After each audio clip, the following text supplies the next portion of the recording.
Когда мы слышим историю ветеранов, тыловиков и всех тех, кто дожил до наших дней и ощутил на себе все тяготы военных лет, невольно наворачиваются слезы на глаза. О войне, об основных ее битвах должны знать и дети, живущие в 21 столетии, считает руководство 11-й Назрановской школы. С этой мыслью к 76-й годовщине окончания блокады Ленинграда они провели акцию, в рамках которой дети раздавали хлеб.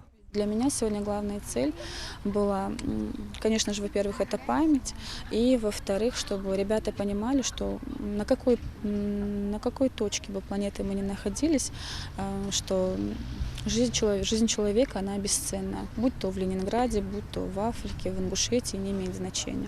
Местом проведения акции «Блокадный хлеб» организаторы выбрали вахту памяти в столице республики. Здесь ребята смогли не только постоять у вечного огня, но и просмотреть списки героев войны, среди которых им встретились знакомые инициалы. Многие присутствующие признавались, что они просмотрели документальные фильмы о блокаде Ленинграда и прочли на эту тему много статей.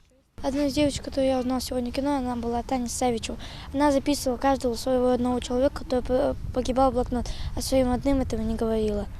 Но когда ее мама умерла, утром, в 7 часов, она очень расстроилась. Я точно знаю, что каждый человек тогда пострадал. Сейчас исполняется уже этой блокаде 76 лет. И мы должны воспитываться так же, как и те люди, те, которые сражались за нас. Такие акции, как «Блокадный хлеб», это не просто очередное мероприятие, проходящее в канун 75-й годовщины победы в Великой Отечественной войне. Это дань памяти, которую сегодняшнее поколение отдает своим предкам, сражавшимся за Родину и подарившим надежду на светлое будущее. Далее Плиева, Магомед Майсигов, Новости 24.